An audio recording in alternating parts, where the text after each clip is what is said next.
I have to tell you, Mr. President, last weekend I spent time down at the southwest border, an area the chair is very familiar with. This time I was in the Rio Grande Valley. In the Rio Grande Valley area is the highest area of crossings illegally across our entire 2,000-mile southwest border. In fact, it's interesting to be able to track just the movement across that border. This is over from 2014 to 2022, what's happened along this area of the border. Just this one specific area, what's called the Rio Grande Valley area, around McAllen, Brownsville, that area. This shows each year what happened. It starts in October, way down here with the numbers low, and then some years it came up, but just about every year it came up and down, and was down significantly in November, December, because again, in Central America, they celebrate Christmas as well. And a lot of folks want to head back home even, or be there. And so immigration doesn't cross from south to north significantly most years in October, November, December, January, except for this really odd line right here that seems really out of balance with all the rest of the lines from the last decade. It's this line right here. This line is actually last year. This line shows the number 2 million people that have illegally crossed our southwest border last year that we know of. 2 million. That's this line. And in typically every other year, it's way down low. When you get to October, November, December, that's over here. Here's those low months. Not this year. It's already started way up high. In fact, what's interesting is October, November, December, if you took any one of those months, there are as many people illegally crossing the border in the Rio Grande Valley in October, November, or December as the last 3 years in that month combined. Let me run that past everybody again. You take any month, October, November, December, they were higher illegal crossings that we know of than the last 3 years combined, than any year that we know of. My fear is, as some people have said, we have a problem on our southern border. I actually believe the Biden administration policy is working exactly as they designed it to work. Exactly. They created a structure and a system to allow as many people as possible to be able to cross our southern border, and it's working exactly. Why would I say that? Well, in the first days of the Biden presidency, when you stop border wall construction, when you announce they're going to change dramatically every policy for how we're interdicting individuals, when they cancel all foreign agreements with Mexico and with Central America that's actually limiting the number of people there, and then you don't replace it with anything, you've got to know this is what's going to happen. And a year later, when nothing has changed, this is what's going to happen. The agents in the Rio Grande Valley that I talked to anticipate by the time we get to the summer, we're going to be at 9,000 people a day illegally crossing our southern border, a day. There are many months in the past that we didn't have that many people crossing the border illegally. They're anticipating on this trend line, 9,000 a day that are coming. And so far, what has the Biden administration done?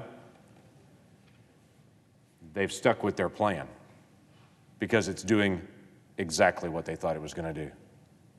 Now, I'm amazed the number of people that I talked to that have grown numb to what's happening on our southern border, and the media has just looked away and said, we've talked about how bad it is for a year, that's old news now. And so they no longer talk about the 2 million people that have illegally crossed our border. But going down last weekend and spending time with the Border Patrol, CBP, ICE, and other leaders that are there, they could tell me firsthand the stories of last week, late at night, the 5 Syrians that they picked up crossing the southern border in the brush.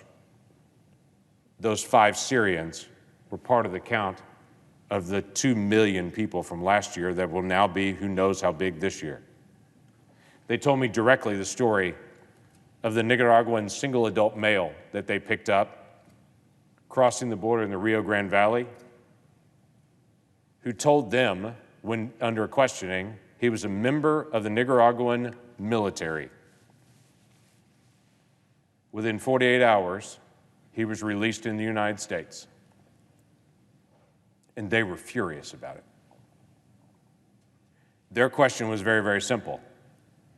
A single adult male, member of a foreign military, is now somewhere in our country, and they have no idea why.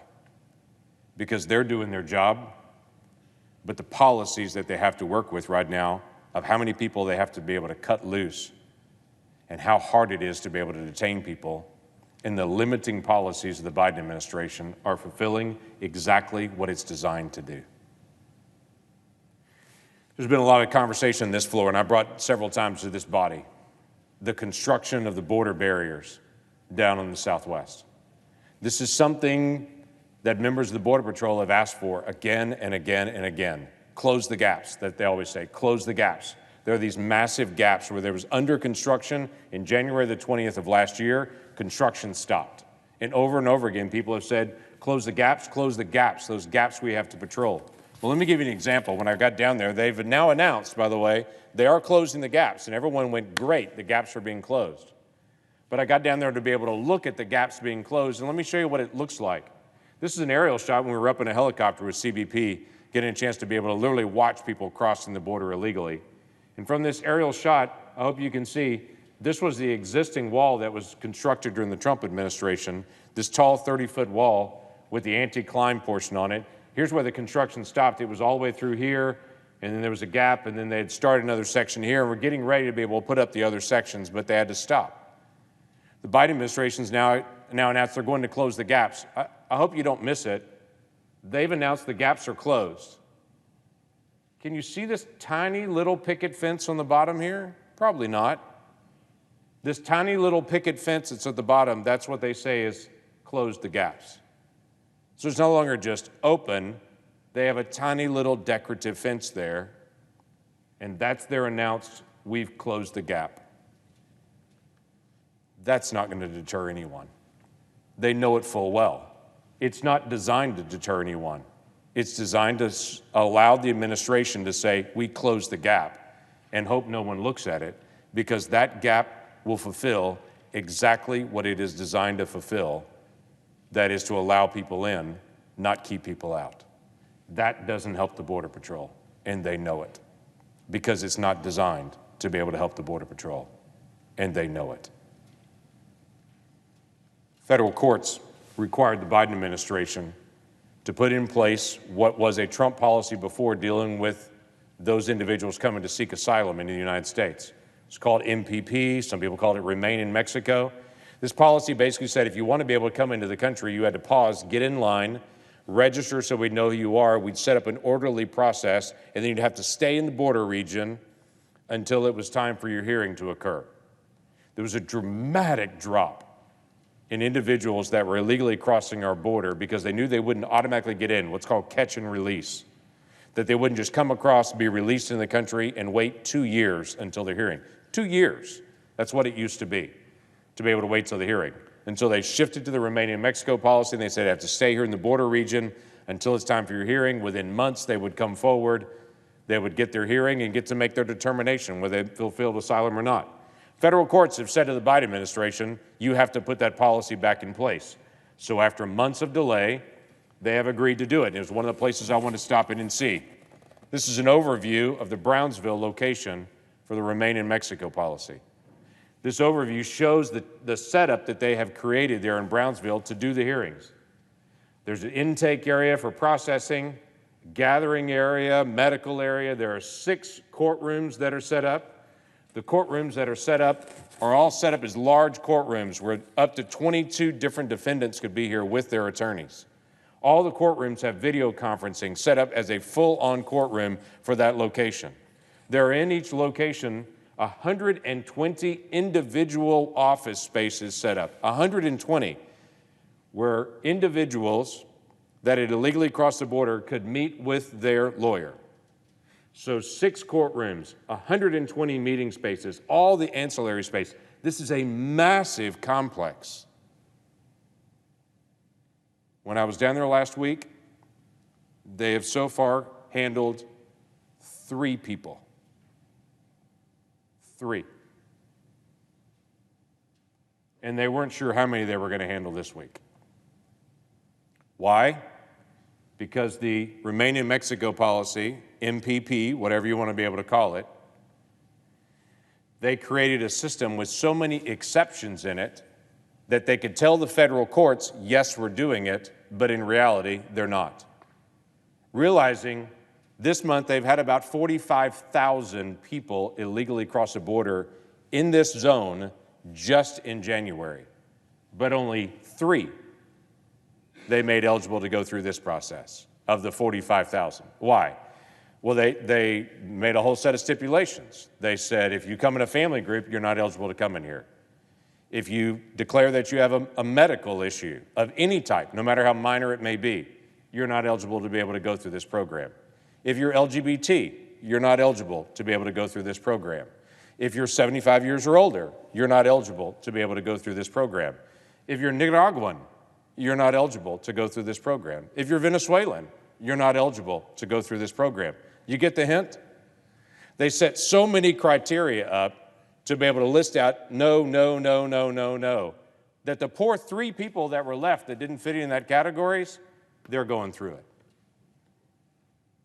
By the way, each person is given 24 hours with their lawyer before they actually have to go through this process, so counsel could give them the full list of all the items that they could select and say, if you meet any of these criteria verbally, if you just say you meet any of these criteria, then you're out. And what does you're out mean? You're released into the United States and you await your hearing. Remember when I said during the Trump administration, those hearings would take up to 2 years before you got to an asylum hearing? Well, when I met with DHS officials this week, it's not 2 years anymore, it's now 6 years. You illegally cross the border, you get a paper, they release you into the country, you get on a bus or on a plane, literally go anywhere you want to go in the country and set a date 6 years from now to show up at your court hearing. That's on average, by the way. Some are longer than that. Now you tell me, what happens if someone illegally crosses the border, they're processed within 48 hours, given a document that says you can be here 6 years to go anywhere you want to go in the country? What do you think they're going to do when they pick up their cell phone? I'll tell you what's happening. They're texting a family member back home, they're texting friends back home and saying, I got in, and here's how I did it. Come join me. And they are. 2 million people last year. And the response so far has been decorative fencing, what they actually call guardrails in the area, and empty courtrooms.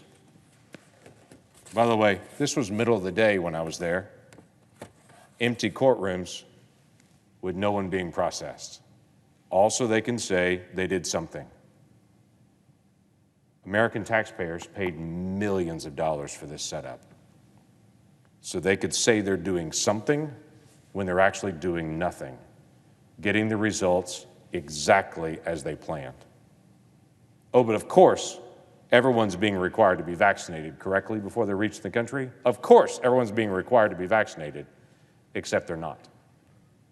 If you're a legal green card holder, you are required to be vaccinated. President Biden is trying to vaccinate everyone in private businesses, in the federal workforce, federal contractors, members of the military being kicked out of the military this week if they're not vaccinated. Oh, but if you cross the border illegally, you're given the option whether you want a vaccine or not. It's offered to you for free, but it's not mandated, it's voluntary. What's the result? Well, some of the results are pretty obvious. The numbers are skyrocketing. As I showed you before, these are record numbers of individuals crossing the border illegally. That's seeable. Let me tell you what's not seeable at this point. The drug cartels in Mexico are getting richer and richer and richer. They're moving record amounts of drugs across our border, making an incredible amount of money for the cartels, continuing to strengthen those drug cartels on the border. But each of the individuals that cross our southern border also pay a fee to the cartels. each of them. You don't cross the southern border into the United States without crossing through one of the cartel areas, and each one of them has to pay. It's somewhere around $4,000 to $30,000 per person to be able to cross through Mexico and into the United States. $4,000 if you're from Guatemala, $30,000 if you're from China. And none of us should be surprised. Just last year, people from more than 100 countries crossed into the United States that we picked up and interdicted illegally. More than 100 countries. This common conversation about, well, it's all folks from Central America. There are a lot of folks from Central America coming. But it's people from over 100 countries, including those 5 Syrians that were picked up just last week. Do some rough math.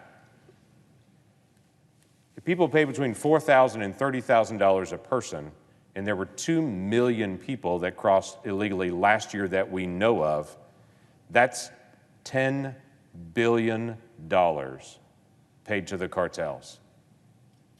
$10 billion. And our open borders are allowing the cartels to rake in that kind of cash.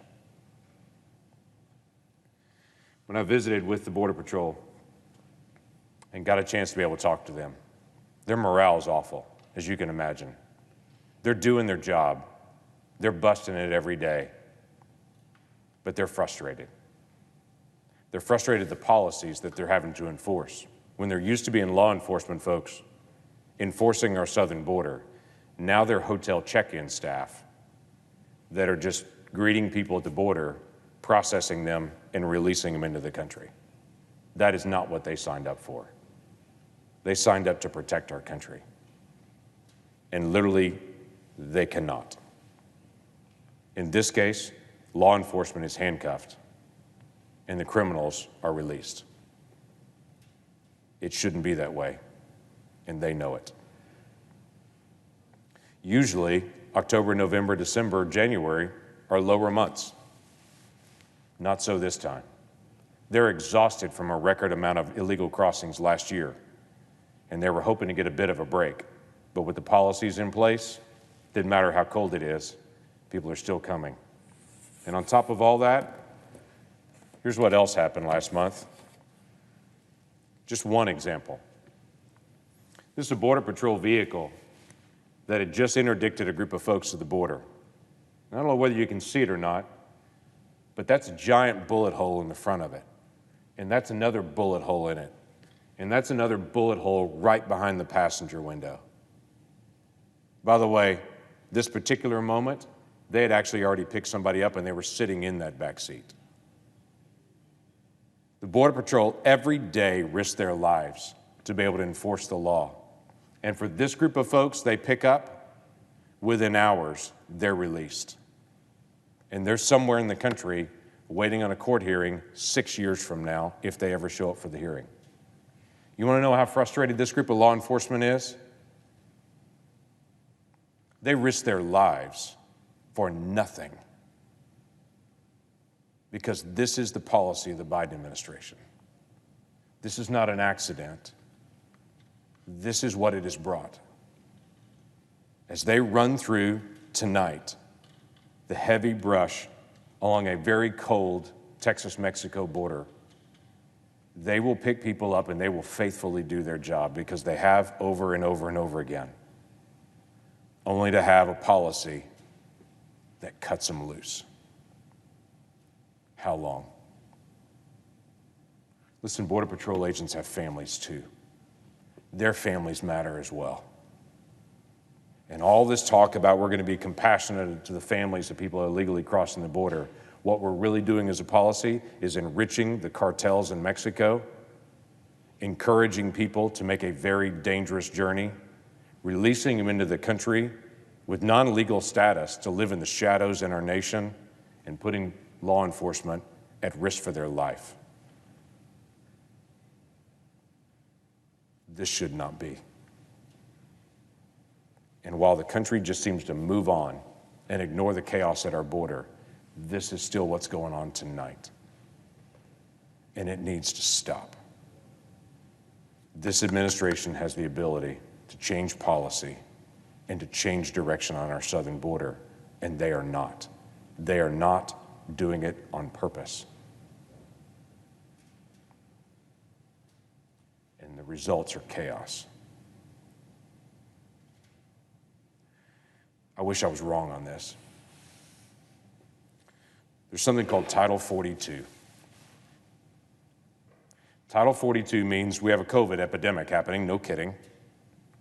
And under a COVID epidemic or under any kind of epidemic, law enforcement is able to take some individuals, single adults from certain countries, and turn them around and to send them right back in and say, you can't come in because of the epidemic.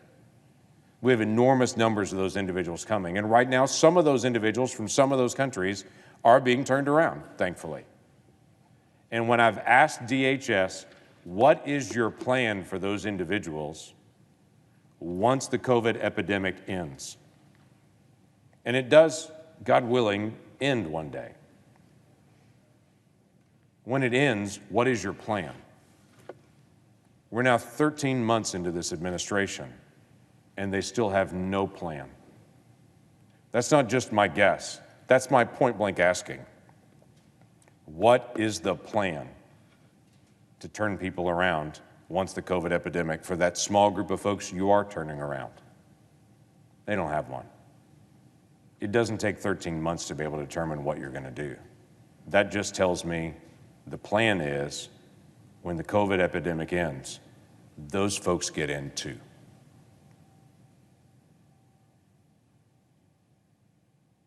When does this end?